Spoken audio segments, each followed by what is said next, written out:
Chapter 20. Confessions. Sandy Gottesman, a billionaire investor, doesn't ask job candidates what they think of the market or the economy. Instead, he asks, "What do you own and why?" Because the gap between what people say and what they actually do with their own money reveals something much deeper, how they feel. And that's often more honest than any investment philosophy. This chapter is Morgan Housel's own confession, not of guilt, but of honesty. It's where he takes off the educator hat and shares how he personally manages money. Because no matter how much logic and strategy you apply to finance, what matters most is doing what lets you sleep well at night.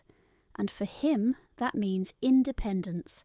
He starts with a comparison between doctors and mutual fund managers. Studies show many mutual fund managers don't invest their own money in their funds. That sounds hypocritical, but it mirrors something we all do.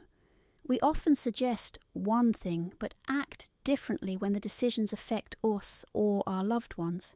It's not just about logic, it's about comfort, fear, and emotion. For Housel, personal finance isn't about maximizing wealth. It's about maximizing independence. He doesn't chase the highest returns or try to impress anyone with luxury. He just wants to wake up every day and choose how he spends his time. That's his version of being rich. His parents shaped this mindset. His dad became a doctor at 40 with 3 kids and lived modestly despite a high salary. He saved aggressively and walked away from medicine the moment it stopped being worth it. That left a mark. True wealth is doing what you want, when you want, with who you want. Housel and his wife started their marriage with modest incomes, a small apartment and simple needs.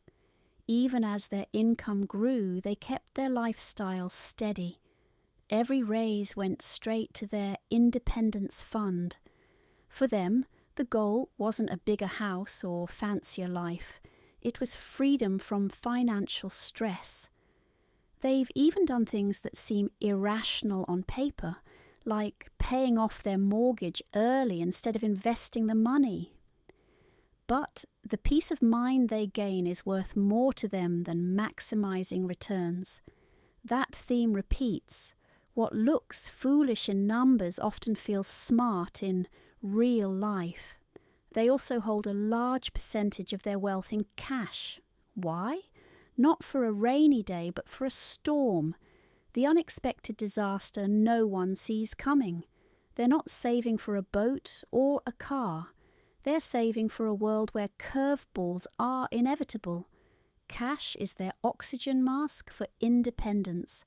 When it comes to investing, Housel's views have shifted over time. He started by picking stocks, holding 25 at once, but now nearly all his investments are in low-cost index funds. He admits he may not beat the market, but he doesn't have to. His goal is not to win. It's to not lose, at least not in ways that cost him freedom. He invests consistently, using leftover income to buy into a mix of US and international index funds. He maxes out retirement accounts and saves for his kids' education, and that's about it. No exotic bets, no endless spreadsheets, just simple, boring consistency. And this simplicity hides a deeper truth. Most investment outcomes come from a few key variables: savings rate, patience, and the ability to stay invested long term. Housel believes in controlling only what he can, his savings rate and mindset, and letting time do the rest. He knows he might change his strategy in the future, but for now, this is what works. Sleep well at night, stay independent, and keep money from becoming a source of stress. Key takeaway: there is no single right answer in finance, only the answer that works for you. For Housel, the ultimate financial goal is independence, not wealth.